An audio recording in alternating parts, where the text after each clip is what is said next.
Práve svitá.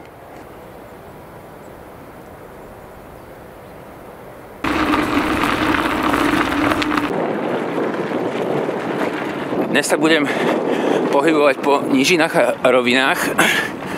Som niekde medzi Galantou a Šalou. Plná rovina. A keďže je už druhá polka oktobra a blíži sa Halloween a Sviatok všetkých svätých, tak by to chcelo navštíviť nejaké cintoríny. Tu niekde pri obci Topolnica by mal byť tak nejak v poli relatívne veľký, taký už asi nepoužívaný starý cintorín. Tak sa ho vydám preskúmať.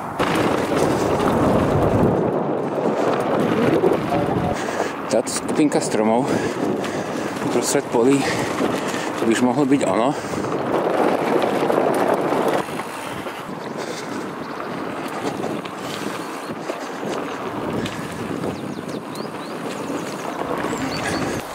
No aj socha svätého Vendelína mi naznačuje, že som tu správne.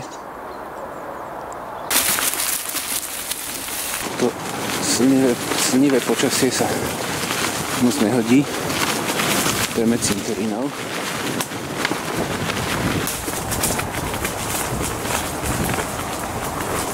No, vchádzam dovnútra takéhoto akýby kríkovou bránou. Jak v nejakej rozprávke do Zakletého kráľovstva. Po pravej strane už mám nejaké hroby.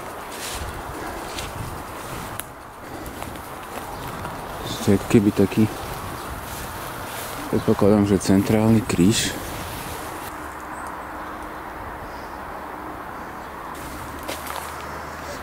A napriek tomu slnečnému počasiu je toto celkom mysteriózne.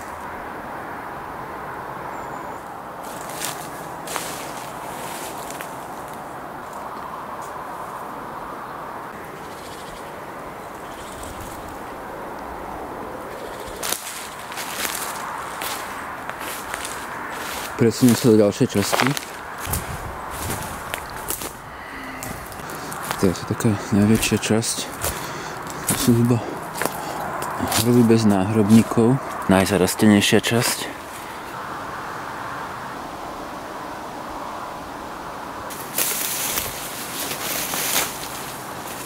Hlava.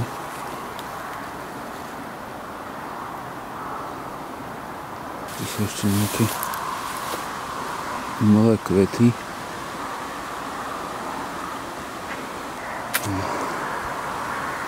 A tu už je okraj pola.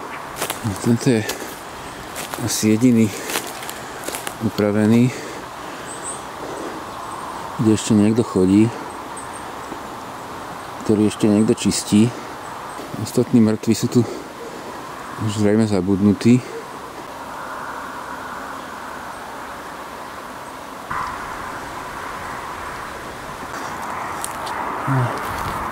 No, je tu ešte nejaký. To sú kvety. A tu je taký malý, učupený. Dostávam sa ešte do asi poslednej časti. A tam je zo pár hrobov.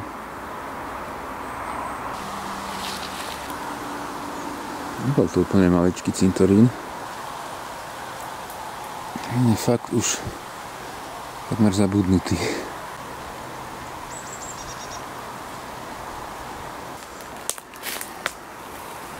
Som už na konci. Tam vidieť cestu medzi stromy, po ktorej som prichádzal. Tu na konci je ešte jeden upravený hrob.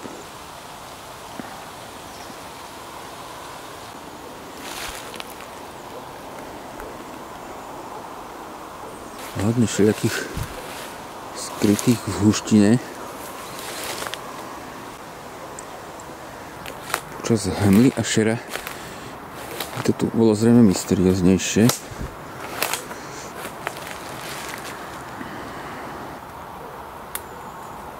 Aj Stará studňa s takouto klukou. Keby sa tam dalo reťaz, by to bolo hádam ešte aj funkčné. Dáme sa dnu. Dokonca tam tuším až voda.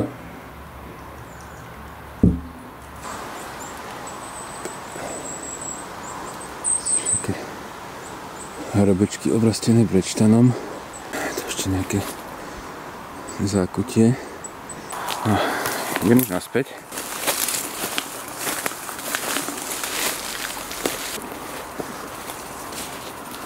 Toto je kvázi brána, ktorou som prišiel. Na mapy by celá táto časť po ľavej strane mala byť všetko cintorín.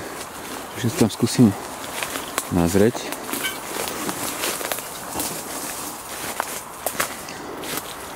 No, tak. Tu sú ďalšie a ďalšie hroby. Tu je dokonca aj taká ohradená hrobka. Tento už je nejaký rozlámaný. Takto to vyzerá v nejakom zakletom kráľovstve.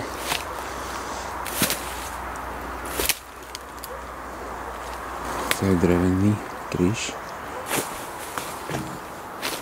Ďalší čiastočne vyzdobený. Tu je dokonca aj nejaká budova.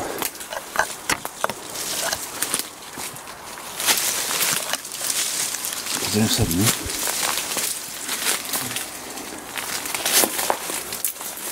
Relatívne čisté.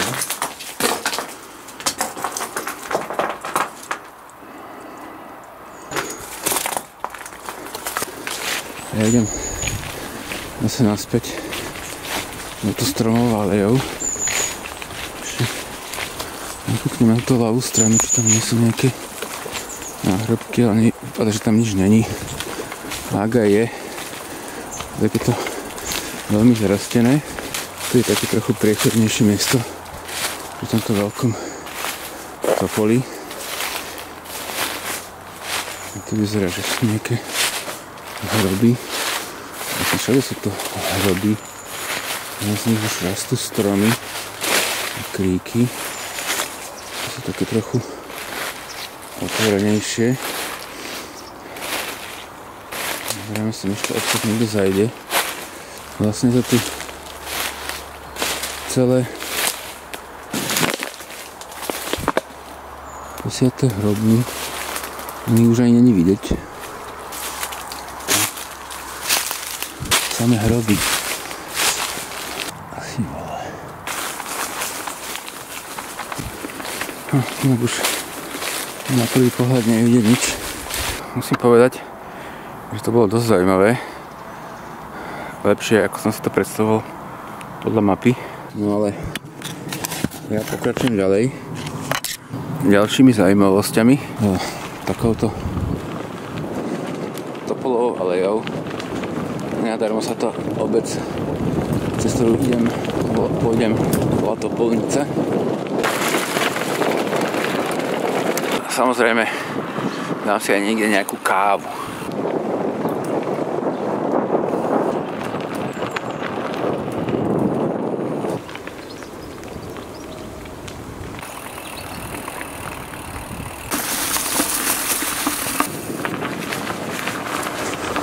Keby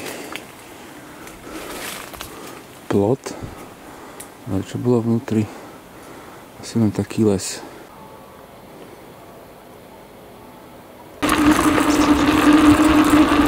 Plazím sa nekonečnými polnými cestami.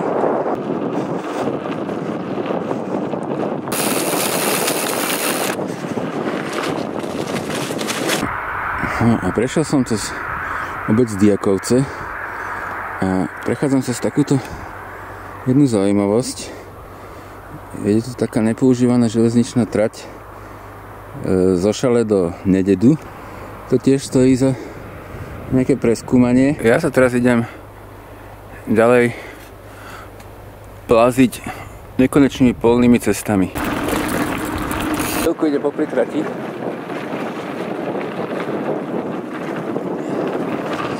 Tu sa už odpájam.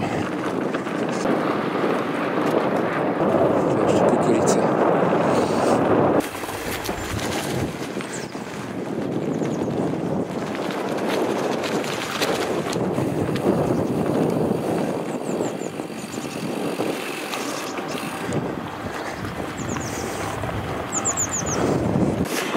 Ešte by som sa chcel zastaviť v lokalite Hetmeň, kde by mali byť ruiny nejakého menšieho kaštieľa.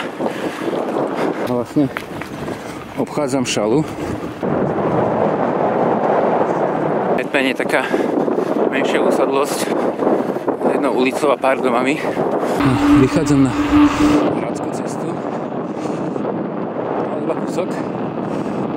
Tu mal byť počka na ten Hetmeň. Jo.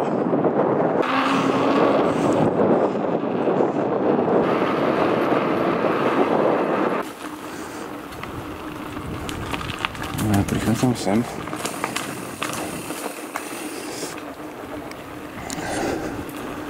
To je zrejme ten kaštiel. Je to úplná ruína.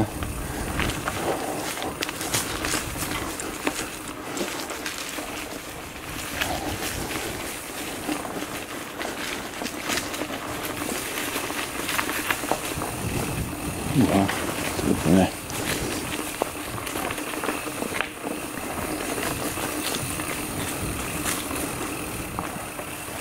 To trochu obídem. Je to vo veľmi zlom stave.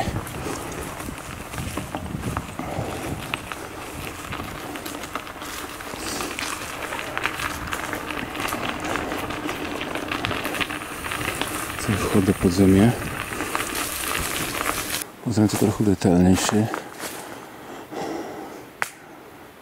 Sú tu nejaké zaujímavé detaily. Napríklad tieto konzoly.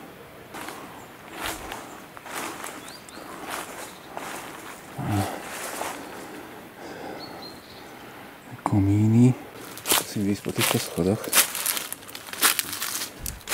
Už sú také nejaké naklonené.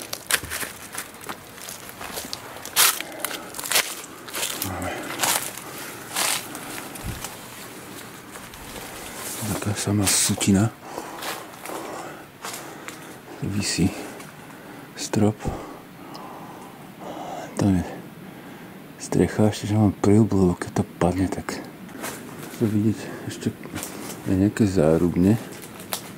Ten komín vypadá, že tam ledva drží.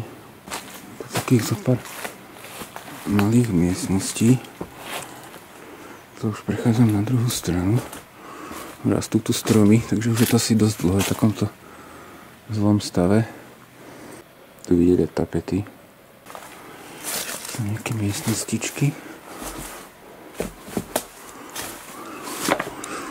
Všade sú stromy. No úplná ruína. A tu vidieť ešte trochu modrej malovky. Je to v takom peknom lesíku. To je nejaký krásny oblúk. Ešte nazriem do podzemia. Tam aj nejdem. Tam je nejaké smetisko. Ale je to úplne žalostná ruína. Až sa na to zle pozerá. No ale ja idem ešte kúsok k rieke Váh, kde by som si chcel niekde nájsť miesto konečne na kávu.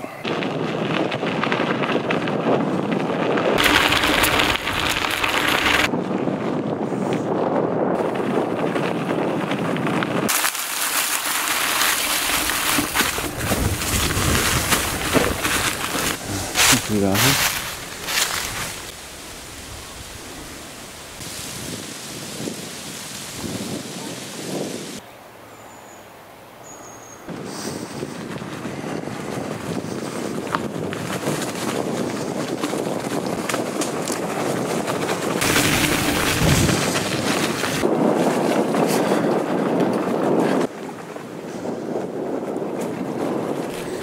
Takéto miestečko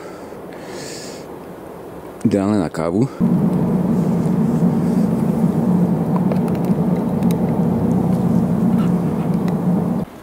Dá sa tu zostúpiť až dole k rieke.